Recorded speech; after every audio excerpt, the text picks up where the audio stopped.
Saludos amigos televidentes de Proyecciones. Hoy tenemos un programa interesante y nos acompaña Samuel Sánchez. Sí, señor. El períclito.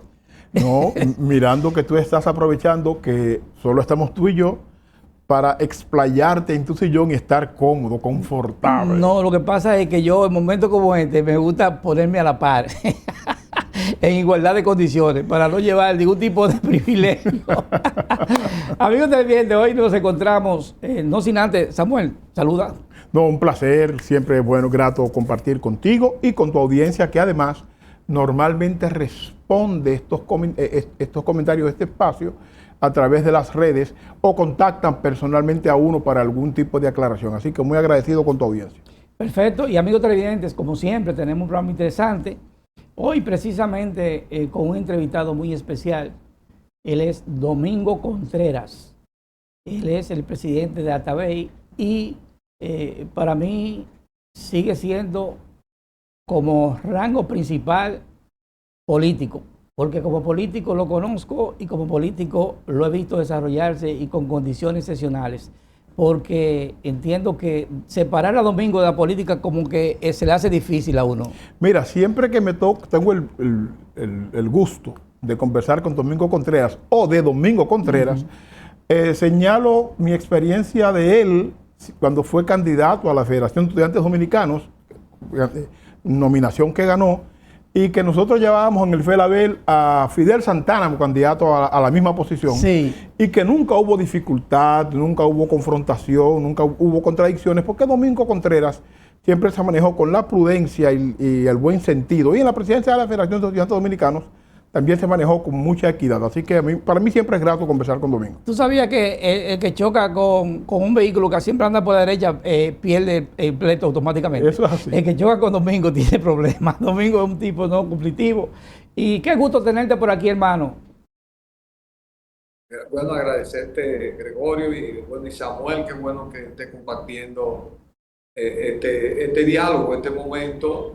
Y ciertamente yo creo que hace muchos años tomamos la decisión de ser militante político y somos militantes políticos. Puede que en este momento esa militancia canalicemos, yo creo, por la coyuntura y por la experiencia de lo que vivimos, queremos jugar un rol de cara a encontrar la forma en que podamos, que el sector progresista del que somos parte pueda regresar al ejercicio del gobierno de la República Dominicana. Y queremos ser un factor, un puente en esa toma en ese encuentro, que primero tiene que encontrar el candidato que la gente prefiera y después unir toda esa fuerza. Y en el futuro yo aspiro a que volvamos a tener un frente progresista como lo han logrado otros países. Bueno, Chile acaba de hacer un ejercicio de ese largo proceso al que ellos llegaron. Y bueno, y la República Dominicana, en el desafío que tienen las organizaciones políticas hoy a nivel global, tienen que encontrar la manera de que nuestro sistema de partidos políticos pueda convivir con el desafío, digamos, contemporáneo que tenemos. De modo que, bueno, con mucho gusto poder con ustedes explorar el momento y el desafío que vive nuestro país y que como el mundo de hoy estamos conectados todo a lo que pasa desde el lugar más recóndito de la tierra hasta la cercanía nuestra. Fíjense cómo hoy podemos compartir, no importa la distancia, el tiempo ya, la tecnología lo comprimió y lo hizo ya virtual y real al mismo tiempo. Mira, Domingo, a propósito de lo que tú planteas respecto al progresismo, y yendo con esta aproximación, digamos, ideológica al territorio político dominicano, ¿qué te parece a ti este arroz con mango que tenemos en el país respecto a que, por ejemplo, en términos conceptuales, el PRM, el PLD, de alguna manera la Fuerza del Pueblo y lo que queda del PRD, se supone que todos responden a una visión más o menos socialdemócrata, en el sentido clásico del término, ¿verdad? Más o menos socialdemócrata, pero todos han tenido una conducta estrictamente neoliberal. ¿Cómo tú manejas esa contradicción? ¿Por qué? ¿Qué explicación tiene para ti una contradicción en que me defino ideológicamente de una manera y en la práctica del ejercicio político me comporto totalmente distinto? Mira, porque la sociedad dominicana Es una sociedad extraña. Tiene una esencia conservadora. Que nadie lo, hay muchos de los temas del progresismo en otras sociedades que en la República Dominicana hay que manejarlo con pinza, porque mucha de la misma gente que te profesa en política social un planteamiento, porque por ejemplo la misma reforma constitucional definió al Estado Dominicano como un Estado social de derecho. Pero cuando tú tienes que construir ese aterrizaje a la realidad de las políticas públicas reales para concretizar esa conceptualización, encuentras muchas contradicciones entre los mismos actores que dicen profesarlo, no siempre actúan en la misma dirección. Porque ciertamente nosotros tenemos un Estado en el que de garantía de derechos para el ejercicio, digamos, de la propiedad y del capitalismo, porque es el sistema económico en el que se gestionan, pero hay muchas políticas de tipo social en un Estado social de derechos que son también una toma de logros que se dieron en sociedades socialistas o en el gran movimiento socialdemócrata que lo concretizó. Y aunque se requieren ajustes por las realidades que se pueden vivir, República Dominicana nunca ha podido concretizar eso. Ha vivido un momento más cercano en materia educativa, en materia de salud, en materia del acceso al derecho de la vivienda y de otros derechos fundamentales a la libertad plena de expresión y de identidad personal. Entonces, hay mucho de estos debates en el que se generan contradicciones y, por ejemplo, nosotros tenemos un sector de personas que militan, pero al mismo tiempo son religiosos y al final, y eso lo hemos visto, por ejemplo, en toma de decisiones con las tres causales, con otros temas de diputados que pertenecen al partido y que a la hora de votar votan por, como ellos llaman, por su conciencia desde el punto de vista de su militancia religiosa versus su militancia política. Domingo, yo entiendo que ciertamente un político es político, que no sea partidario, que no tenga un ejercicio partidario es otra cosa, pero el que ejerce la política es difícil que se desprenda de ella, porque en ella encuentra un espacio para poder expresar y procurar bienestar para los fines de lo que tiene pertinente. Y la pasión que vuelve el ejercicio político. Indudablemente. Yo entiendo también que estamos viviendo un mundo donde hoy los partidos no definen accionar en función de lo que se llama la parte que nosotros en un momento asumimos, que es la ideología. Yo entré a la política atraído por el pensamiento de Juan Bosch. Luego continué porque me identifiqué con Leonel Fernández. Pero esa ideología hoy ya básicamente los actores políticos partidarios, hoy lo que menos toman en cuenta es ideología. Procuran visualizar un espacio donde ellos tengan, si no interés de aportar a la sociedad, lo hacen por un interés muy peculiar y también muy individual. ¿Cómo tú visualizas ahora el deterioro del ejercicio político en base a lo que tiene que ver con la ideología? Mira, siempre la política tiene una dimensión ideológica. Puede que sea explícita o que sea implícita. Probablemente en muchas sociedades, hay sociedades que es muy explícito la corriente política y lo que representa el ser... Domingo, con perdón, claro. Ahora bien, ubícate un poquito más para atrás, Domingo, para que la cabeza no se te corte. Ajá, ahí, allá, ahí.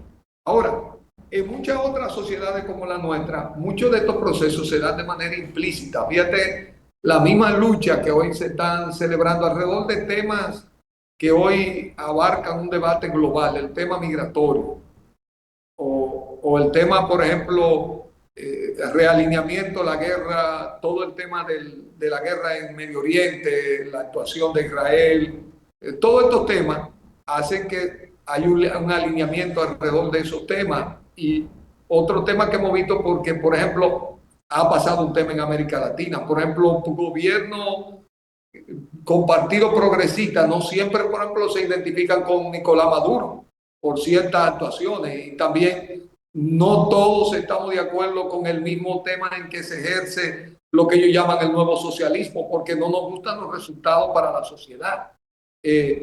independientemente de que haya el tema de la soberanía, el tema de la libertad, de los derechos humanos, todos esos derechos que son parte fundamentales de estos movimientos. Por ejemplo, después vino el tema ambiental, que es un tema esencial, y no todos necesariamente tenemos el mismo planteamiento alrededor de eso. Ahora, sí hay algo que está muy claro en esta sociedad, y por ejemplo pasa algo, yo digo, con la municipalidad. En la experiencia municipal uno se podía reunir con un alcalde socialista de derecha o plenamente derecha, de centro derecha, de cualquiera de las denominaciones ideológicas. Cuando tú lo llevas al territorio, el territorio tiene realidades concretas en el que el ser humano, independientemente de su ideología, tiene una manera de actuar y tiene que acogerse a una regla de convivencia. Si queremos tener el mejor resultado colectivo, no importa cómo tú vas a resolver el tema de los permisos para la vivienda, de qué forma protegemos los activos que nos dan los servicios ambientales, de qué manera hay una convivencia referente al tránsito, referente al manejo de los residuos, referente a la seguridad ciudadana, al acceso al espacio público, a la atención a las personas de tercera edad. Cuando tú lo llevas a esas concreciones, te vas dando cuenta que todos tenemos los desafíos y probablemente cada sociedad tiene más disponibilidad de recursos, no solo económicos, sino técnicos, de capital humano para enfrentarlo. Pero hoy, fíjate que un país como el nuestro, y ese es un problema serio que tenemos, como un partido teniendo, digamos, la misma disponibilidad de recursos, genera un resultado diferente para el impacto del país y de la sociedad. Y eso tiene que ver mucho con el enfoque que tenga social. Esto, por ejemplo, un partido con un enfoque muy empresarial, aunque tome las políticas sociales no como un elemento del centro de su compromiso para el desarrollo económico, no ve necesariamente la política social como un elemento fundamental del desarrollo económico de la sociedad, sino como un tema de la gobernanza, de no generar conflictos sociales. Tengo determinadas políticas, pero no veo mis políticas sociales como el centro de mi desarrollo social y económico y ambiental del país. Y eso, por ejemplo, nosotros vemos Luis Abinader, que te ha tomado todos los programas sociales que se han diseñado. Pero cuando tú vas a la esencia de los instrumentos económicos para el desarrollo social, te das cuenta que no lo maneja así. Si tú agarras, por ejemplo, cuando el gobierno dice voy a dar una tasa cero en el Banco Agrícola, y tú dices voy a poner 50.000 millones, y tú dices préstame el listado para ver cómo esto se distribuyó en el territorio en términos concretos, te encuentras que 8 o 10 magnates le dieron el dinero, que ahí no se inició el listado diciendo mira, el 50% va para asociaciones que tengan estas características que están en el territorio. Otro 25% va para pequeños, medianos productores y un 25% para grandes productores. Fíjate que son los mismos 50.000 millones que van para los mismos fines, pero la manera en que tú los redistribuyes para un país de la microempresa, del emprendimiento, de que tú quieres acudir para generar movilidad social, tiene que ver mucho con el compromiso y tu enfoque de cómo cómo tú vas a generar mayor impacto económico en la sociedad, en la manera en que tú tienes tu ideología y tu enfoque de lo social en un país como la República Dominicana. O sea, Domingo, podríamos, a partir de tu reflexión, concluir que el discurso de la ausencia de ideología política se propone desmovilizar sectores sociales perjudicados por la política económica de los gobiernos, digamos, neoliberales, en la lógica de que esa desmovilización favorezca la aplicación de esas políticas públicas que van en contra de sus propios intereses. Absolutamente. Por ejemplo, cuando tú generas en una sociedad como la nuestra el descreimiento de los políticos y te dedicas, como se dedicó aquí, a destruir el liderazgo en América Latina, ¿cómo se explica que un hombre como Lula terminara preso y después, un año después, se comprobara que eso todo era una mentira, que que a él personalmente nadie podía imputarle absolutamente nada, pero mira el precio que pagó y aunque regresó al poder, no deja de tener un lastre eso en un mundo tan comunicado con el uso de las redes. Pero el ser humano esencialmente, como decía Aristóteles, somos un ente político, inevitablemente, porque somos un ente social y vamos a construir un conjunto de intereses. Por ejemplo, tú lo miras hasta los Estados Unidos, hay muchos migrantes y muchos de los migrantes latinoamericanos que no entendieron, por ejemplo, alrededor de la política migratoria de Donald Trump, hoy se sienten perjudicados.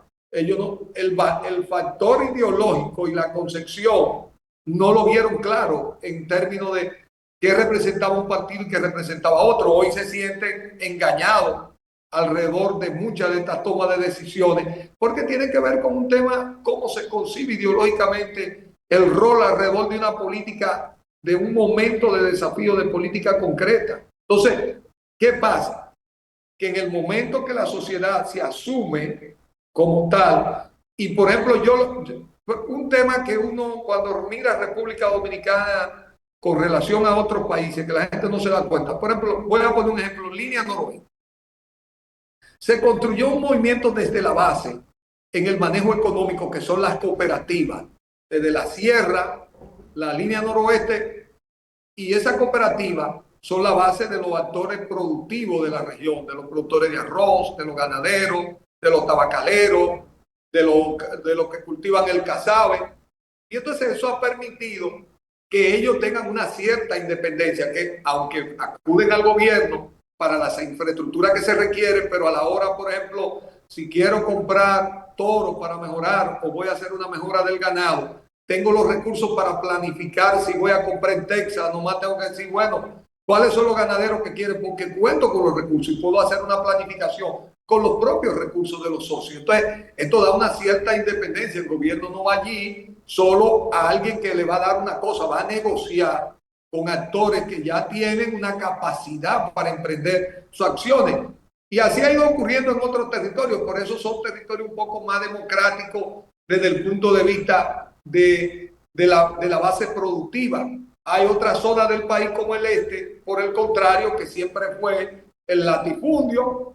Vinieron digamos, las grandes compañías como el Central Romana, y aunque vino después el turismo, fíjate que el turismo también en gran medida en el este es un turismo de grandes corporaciones económicas. No así, por ejemplo, en Jarabacoa. En Jarabacoa se está desarrollando un turismo más democrático, porque es un turismo de propietarios en el que el pueblo mismo es la base de los servicios que reclaman los turistas del restaurante, del mercado, de la compra de esto. No así, digamos, en todo incluido, aunque tiene el impacto económico, pero fíjate cómo se desarrolla un territorio que tiene una base económica más democrática, que no son, porque el otro desarrollamos grandes corporaciones hoteleras, pero al mismo tiempo desarrollamos un lastre como Friusa. Es decir, generamos un foco donde vamos a anclar los obreros y esa zona se degrada porque los otros no tienen acceso en el desarrollo del territorio. Y eso lo vamos viendo. Entonces, eso tiene, la ideología tiene una incidencia en el hecho territorial y en el desarrollo de la línea política en cualquiera de los territorios y en cualquiera de los sectores productivos en un territorio determinado. Domingo, pero hay una situación. Tú, en principio, la respuesta mencionaste a Lula y su situación. Ahora bien, y esto para que me respondas la pregunta después que regresemos de la pausa, pues tenemos que ir a una pausa.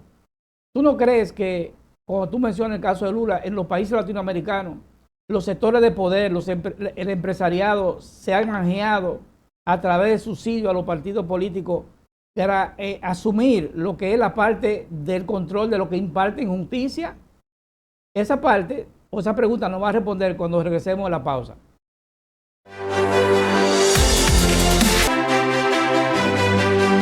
Continuamos, amigos televidentes. Le decíamos, o le hicimos la pregunta a nuestro amigo Domingo Contreras sobre el inicio de la respuesta a la pregunta de Samuel, de que él menciona el caso de Lula. Entonces, yo le pregunto, o te pregunto, hermano, si eso no obedece primeramente a que los sectores de poder siempre han procurado granjearse la impartición de la justicia en los países subdesarrollados. Y en los desarrollados, porque aquí Trump tiene control del sistema judicial completo. Bueno, fíjate que este era un fenómeno que siempre estuvo presente. Nosotros tuvimos por muchos años y en muchos de los países más importantes, de lo importante de nosotros era que la política era para los políticos, los empresarios siempre han tenido este rol importante, los grupos de poder económico alrededor de la política por todo lo que implica el ejercicio del poder. Pero en los últimos tiempos lo que hemos visto al empresariado accediendo directamente a un grupo económico, promoviendo a miembros de su grupo a la presidencia. Y tú tienes ya múltiples ejemplos en América Latina, desde Chile, Panamá, Ecuador, México, etcétera. Es decir, bueno, Estados Unidos, que es el líder mundial, hoy tenemos eso. Antes siempre lo habían intentado varios empresarios importantes, pero siempre terminaba ganando un político. Con Donald Trump se rompió y yo creo que eso, obviamente, viniendo del líder principal del mundo, va a tener una incidencia en una tendencia que ya comenzaba a crecer en países latinoamericanos. Hay una situación. Sabemos que tú, el último partido que perteneciste fue al PLD. Nos gustaría saber, si es posible, cuáles razones produjeron que tú salieras de ese partido y si existe la posibilidad de que tú regreses a él. Mira, en este momento yo tengo claro lo que voy a hacer. Y yo, la campaña pasada que me tocó ser candidato a alcalde de la principal plaza, siempre estuve claro que solo una alianza, digamos, opositora, en la que tuvieran las dos principales fuerzas políticas, pudieran reencontrar esa fuerza y pudieran unir a otras organizaciones que siempre han estado cerca del presidente Fernández o cerca del PLD. Yo, en lo personal, creo que lo fundamental, y le pasa en cualquier ciclo histórico, porque ya probablemente el propio PLD lo vivió en otro momento, de cara a lo que fue su primera vez al ascenso al poder en el 96, por diversos motivos, dirigentes políticos pueden terminar apartándose y generando otro espacio para su participación política. De cara a lo que hablamos, yo creo que me doy cuenta que es muy difícil poder generar una alianza opositora meramente enfocado en que las estructuras se encuentren. Yo creo que hoy ese encuentro se da fundamentalmente por encontrar un candidato que sea capaz de aunar el mayor consenso de la sociedad, y evidentemente eso va a implicar que pueda ser más fácil generar esa alianza. Nosotros quisimos hacer una alianza de las dos organizaciones políticas, quisimos que se llevaran candidaturas comunes, que pudiéramos tener visiones comunes sobre temas en los que siempre hemos coincidido en términos del ejercicio del poder, porque somos de una misma base política. De hecho, yo me río porque para la gente común, la gente dice el PLD, pero para ellos el PLD es morado, es verde, en el caso concreto de estas dos organizaciones. Y yo creo que en esta coyuntura política que vive el país, la clave está en encontrar la persona, el candidato o la candidata que pueda aunar el mayor consenso en esa base de la sociedad y pueda atraer ya a un sector abstencionista que ya ronda el 50% en las últimas elecciones en República Dominicana, pueda generar ese impacto de movilizar esa base social. Y obviamente cada vez más las organizaciones políticas se tiene menos incidencia en esa gran masa por todo el tema que hemos estado hablando, pero para poder ganar unas elecciones se requieren tener estas maquinarias electorales para organizar el proceso y organizar la simpatía y todo lo que esto implica. De modo que yo aspiro a que podamos encontrar en este proceso ese candidato que sea capaz de aunar el mayor esfuerzo Y yo sé que desde el poder, como pasó con el PLD en el 96, le permitió reagrupar muchas de la fuerza política o muchos de los compañeros que tenían ya una trayectoria histórica y terminar generando ya en el PLD ese gran frente político. Quizá ahora sea diferente porque ya tenemos organizaciones con un peso político importante, que quizá hay compañeros que quieren desde esos mismos espacios hacer su carrera política, u otras organizaciones. Mira, el Frente Chileno acaba de hacer la elección, la convención o como se llame, esa consulta, y bueno, y acaba de salir una candidata que es de uno de los miembros de la coalición chilena. De modo que eso ya hay un ejercicio claro ahí, y creo que de cara al futuro, el primer paso tiene que ser mirar el proceso electoral futuro que viene, y después ya habrá oportunidades de encontrar fórmulas en el que permitan convivir con estos partidos políticos y ser parte de una visión común. Domingo, ¿no habrá, siento una especie de contradicción en el primer enunciado tuyo respecto a la necesidad y posibilidad, y si te interpreto mal me corriges, por favor, de aunar esfuerzos con sectores en una visión progresista de la sociedad, por un lado, y por otro, aupar la posibilidad de que estos sectores, estos partidos de oposición a los que tú refieres, PLD y Fuerza del Pueblo, por ejemplo, aunan esfuerzos para una candidatura común, sabiendo nosotros que ambos partidos no han tenido una respuesta seria respecto a una visión progresista de la sociedad? ¿No hay una contradicción entre tu visión inicial de una coalición progresista que cambie, digamos, las reglas de juego en República Dominicana, frente a la posibilidad de que se impulse la unidad Fuerza del Pueblo, PLD, entendiendo que ya responden al esquema viejo?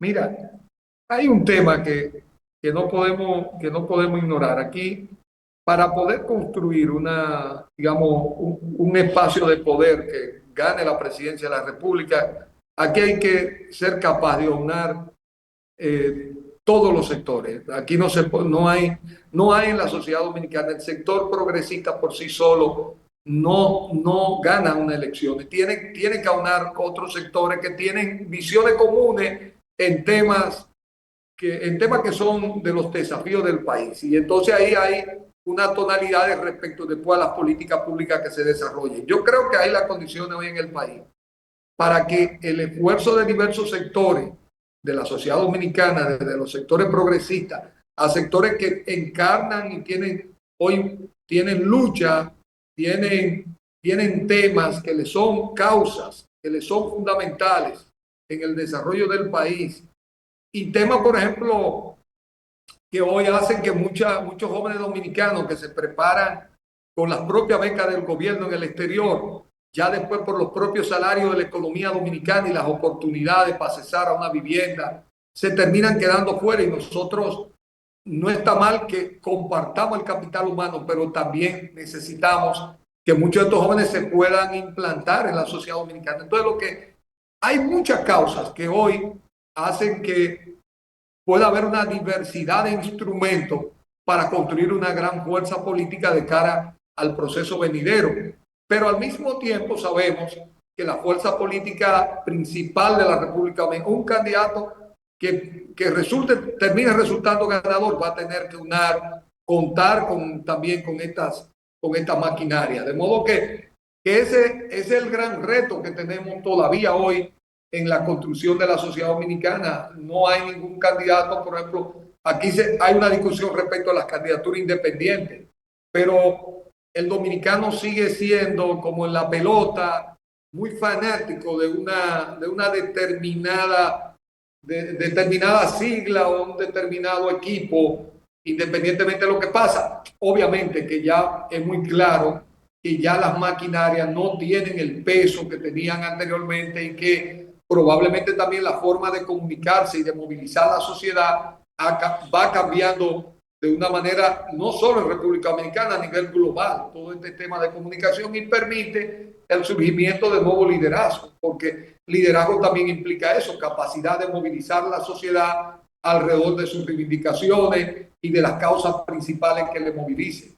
Domingo, y Sí, termino con sí. esto, hermano Gregorio. Domingo, ¿y no sería conveniente en la lógica que tú lo planteas respecto a las maquinarias electorales, y me encanta la definición de maquinarias políticas, no sería necesario que esos sectores, digamos tú, una persona preocupada por el medio ambiente, más allá del discurso, con tu formación, con tu preparación, con tus propuestas, que yo considero propuestas progresistas en ese sentido, no sería necesario que esos sectores con propuestas de avanzada, minoritarios pero con propuestas serias, poco a poco se le impongan a esas maquinarias para ver si cuando llegan al poder no hacen más de lo mismo y empiezan a darle un giro distinto al accionar político? Yo creo que hay una oportunidad. Si tú miras hoy el propio panorama político dominicano hoy, cualquiera que vaya a terminar construyendo una fuerza ganadora, si estos sectores se organizan y ponen claro su agenda, van a tener una oportunidad de avanzar en esa dirección. Siempre hemos tenido unos sectores progresistas, y te digo porque pasa en el territorio, pasa a veces con los líderes, como ellos dicen, con los líderes comunitarios, que yo les vivo diciendo, ustedes trabajan el día a día en las comunidades, se entregan, abren su casa, sus recursos, su tiempo para atender las necesidades de la comunidad, pero no saben reivindicar eso, no saben capitalizar políticamente eso. Por ejemplo, y eso pasa también con muchos líderes que representan causas sociales, que no vinculan eso a un quehacer político que se transforme después en la dinámica del ejercicio del poder y de las políticas públicas. Por eso a veces, por ejemplo, yo lo digo por mi experiencia personal, a veces muchos de estos líderes, por ejemplo, en el sector ambiental se extrañan que, oh, pero tú eres un líder medioambiental y eres político. Bueno, pero es que al final de cuentas, si no hay un ejercicio político de las cosas que pedimos, que reivindicamos, por ejemplo, hay un debate ahora mismo de para atender un tema de transporte en la ciudad, mutilar el jardín botánico. Eso para mí es una cosa inconcebible. Siempre he dicho, ¿cómo es que el Estado dominicano no tiene una política de infraestructura verde en un mundo desafiado por el cambio climático? En unas ciudades que por su falta de capacidad de aplicar las normas no generan espacio verde y público de acceso colectivo y casi prácticamente se privatizan los mejores espacios públicos que puede haber, los espacios que se han generado como parte de la política pública colectiva del Estado Dominicano, del Mirador, por ejemplo, en el caso de la capital, el Jardín Botánico y otros espacios. ¿Cómo no vamos a permitir mutilarlo, disminuirlo? Si nos damos cuenta que hay una correlación directa entre calidad de vida, calidad ambiental, servicios ambientales, convivencia ciudadana con este tipo de infraestructura. Es un tema, entonces, no solo no podemos quedar en la lucha de que queremos luchar para que se entienda y para que el gobierno, por ejemplo, haciendo el muro fronterizo, el gobierno tenía el primer muro natural, que eran los manglares en la zona de Manzanillo. Cortó los manglares para poner una parecita de nada. El gobierno debió iniciar diciendo, inauguramos el primer muro fronterizo. Estamos marcándolo para tenerlo georreferenciado, pero por ese lugar es difícil que pueda pasar nadie, pero te indica que hay una ausencia del criterio de lo que tenemos como un recurso en el que no hay que gastar nada, el mínimo para preservar y que haga el ejercicio de que se pretendía de que por ahí no pueda pasar nadie, que haya un control por lo menos en esa zona. Entonces, todas estas cosas que parecen pequeños, pero que tienen un impacto económico y tienen un impacto territorial, ambiental, no solo no podemos quedar en enunciarlas, tenemos que llevarlo a la política para que el gobierno la pueda adoptar como norma y que se vaya después convirtiendo en una cultura, porque sabemos que aquí, entre la norma y el ejercicio práctico de la vida, siempre hay una brecha. Ahora, cuando usted lo asume ya como una cultura, como un derecho, como un bien para el colectivo y además la norma lo respalda, y estas son las oportunidades en el momento político en el que uno dice, bueno, apoyo a este candidato, vamos a construir una fuerza y esta va a ser la agenda que nosotros vamos a reivindicar, porque los sectores más conservadores de la sociedad y con intereses más claros de los sectores económicos sí tienen una agenda clara y tienen organizaciones tienen los recursos para tener profesionales que tengan claro cómo estos intereses se traducen en la redacción de las leyes, de la Constitución y en los diferentes espacios de discusión de construcción de política pública en el país. Domingo, nos vamos a una pausa, pero no sin antes decirte que cuando regresemos vamos a entrar en una etapa de pregunta corta para respuesta rápida. Nos vamos a una pausa y regresamos. Gracias. Gracias, amigos televidentes, por continuar con nosotros. Domingo, el tratamiento al tema migratorio que le está dando el presidente Luis Abinader y en la búsqueda del consenso para aplicar esa política, ¿cómo tú la valoras? Mira, yo creo que es correcto. La República Dominicana tiene que tomar un control migratorio. Eso, y fíjate que las principales fuerzas políticas y los sectores del país en eso concluye que nosotros tenemos que comenzar a aplicar una política migratoria con todos los instrumentos que implique.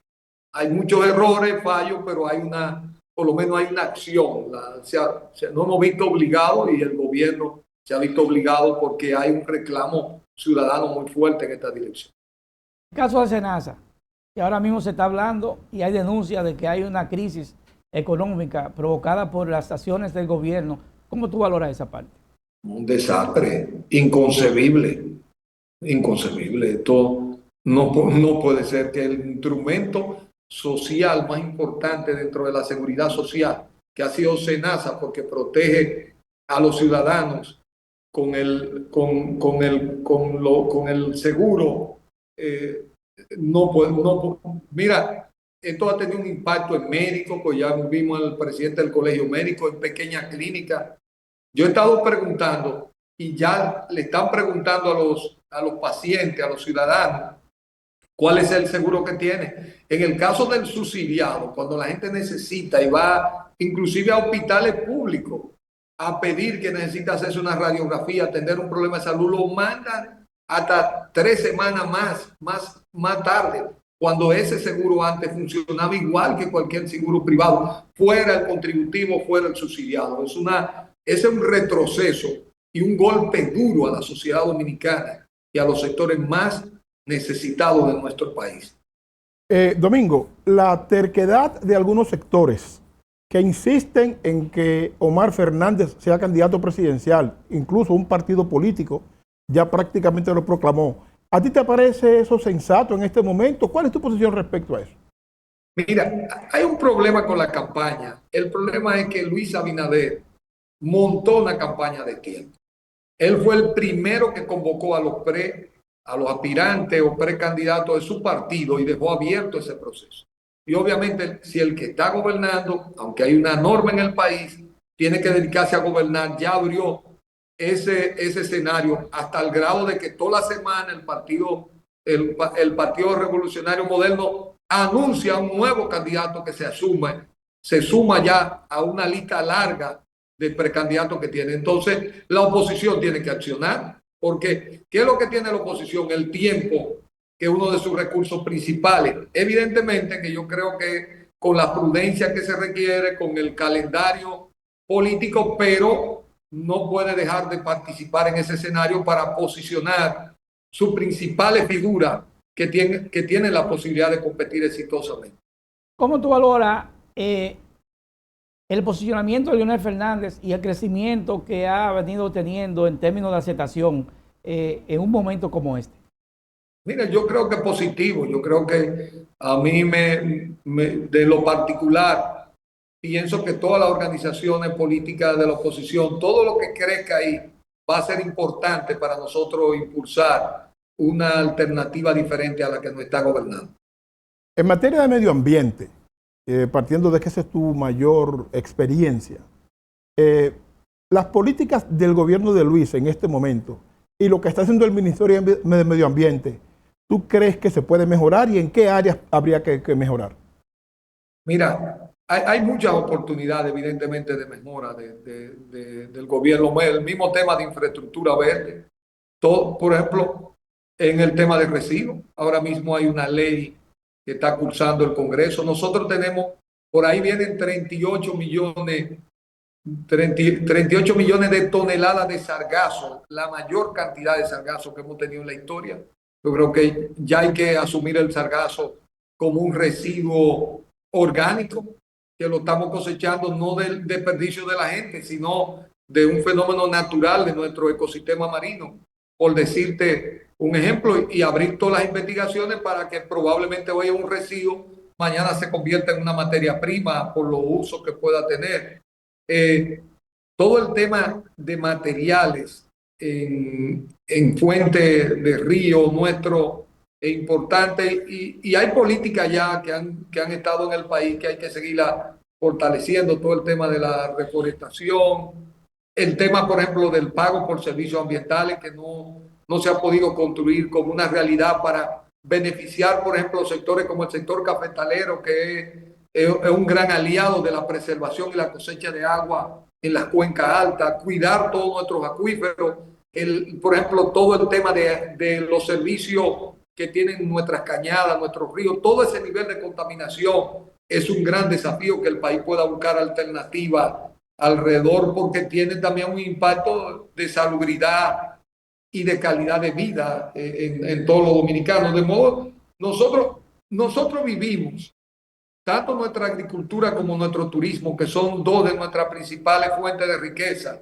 Vivimos del medio ambiente. Nosotros tenemos la obligación de convertir la actividad ambiental en una actividad también que sea sostenible económicamente para sectores que hoy son sectores pobres, en actividades que hacen rico a otro sector que gestiona también y que hace uso de esos servicios ambientales. ¿Tú no crees, Domingo, a propósito del sargazo que mencionas, 85 millones de libras, dijiste, de toneladas? De millones de toneladas. Estamos hablando de una cantidad apreciable. ¿Tú no crees que sería favorable que una institución dedicada a la investigación del medio ambiente, específicamente a lo que tiene que ver con el sargazo, haga un acuerdo con el Estado para, con tiempo, empezar a prever cómo manejar esa realidad en una especie de coalición Estado, sociedad civil, que permita un manejo eficiente, transparente de este problema? Porque eso es inevitable.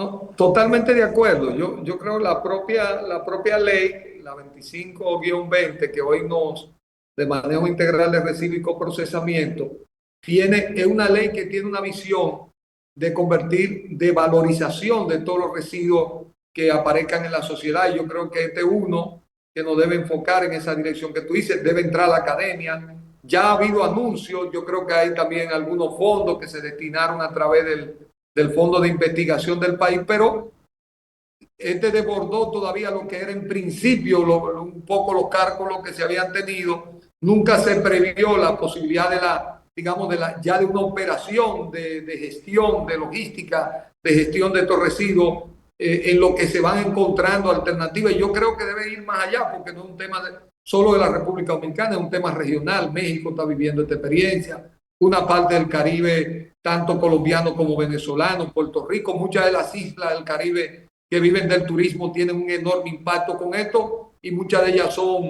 están articulados con otros países de Europa. Es decir, hay que abrir una línea de investigación potente, hay que destinar unos recursos para que esto tenga continuidad. No es un tema puntual, no es un tema que nos vamos a librar porque vino ahora, no es el polvo del Sahara. Este ya es un tema de otra magnitud, y yo creo que sí que requiere esa visión que tú has dicho de integración de los sectores y de continuidad en el mediano y largo plazo. Domingo, todas las capitales del mundo están ubicadas alrededor del río o el mar.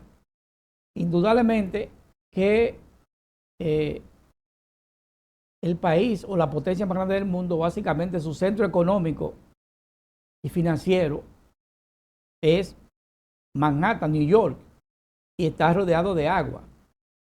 La capital dominicana tiene esa condición, pero el río o los ríos, que es el Osama y el Isabela, yo te he visto a ti muy preocupado por sanear esos ríos, y también hemos notado que se han hecho esfuerzos indigentes para buscar la manera de recoger esa lila que arropa los ríos Osama y también Isabela.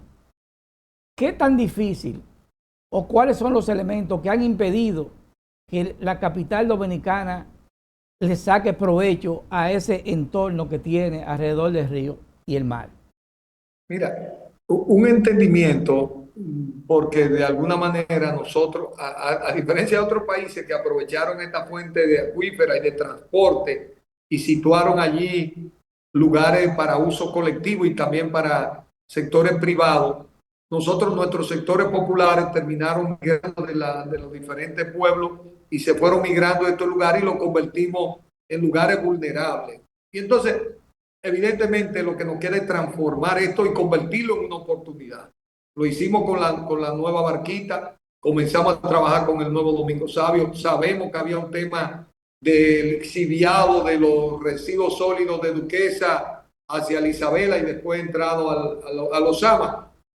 Se requiere una transformación de esa infraestructura que ya se han tomado pasos en esa dirección, se crearon las condiciones técnicas, logísticas en el país.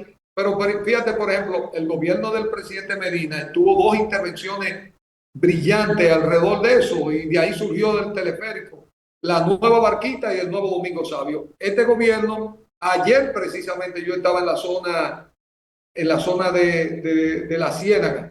Muchas de las obras que son parte integral de ese proyecto están aplazadas. El gobierno terminó un punto, lo inauguró y ha abandonado el proyecto. No hay ese espíritu de hacer el proyecto en la magnitud de transformación social. Toda esa barriada alrededor de los ríos, de una y de otra ribera, se tiene que recuperar esa avenida y después ir creando las condiciones sanitaria con emisores submarinos para nosotros recuperar la calidad de estas aguas. Sabemos que es un proyecto a 30 años, a veces puede ser un proyecto intergeneracional, pero así como lo contaminamos más de una generación, tenemos más que tomar más que una generación, pero con continuidad, recuperando esto, porque estos son los proyectos transformadores en cualquier sociedad, porque recuperar Los Amas nos permitiría meter una playa que se necesite en la ciudad de Santo Domingo, en el malecón, hacer una playa colectiva, que los ciudadanos tengan la oportunidad en su entorno urbano, tomando el metro o caminando como quieran llegar, a utilizar, tener una amenidad de ese tipo que hoy la ciudad no puede ofrecerle por los temas de contaminación y por la visión que podamos tener en este momento. A eso se le llama inversión de capital. Si la avenida del puerto, la Francisco Alberto Camaño, hubiese sido, le había dado continuidad a lo que inició Leonel Fernández y se hubiese hecho un trabajo para adecentar, o como te digo, la parte de Río Sama y también Isabela, hoy tuviéramos muy avanzado en base a crear esas condiciones factibles para que en la capital se sirviera de los beneficios que le da esos ríos y el mar. Nosotros, lamentablemente, en 30 segundos no da esa respuesta porque ya el tiempo se nos ha terminado. No, agradecerte. Yo creo que son las oportunidades. Estos desafíos a la vez son las grandes oportunidades que tiene la ciudad y que nosotros debemos comprometernos, impulsarlo. Esa agenda que estamos hablando es la agenda que tenemos que construir aquí y es para la que vamos a luchar, de que una fuerza pueda llegar al poder y comprometerse a seguir impulsando con grandes proyectos estos desafíos que tenemos. Domingo, muchas gracias. La verdad que nos sentimos altamente satisfechos, contentos de tu participación, muy esclarecedora de muchos temas, y esperamos verte de nuevo en este importante programa en una nueva ocasión. Así es que, amigos televidentes, nos vemos la próxima semana.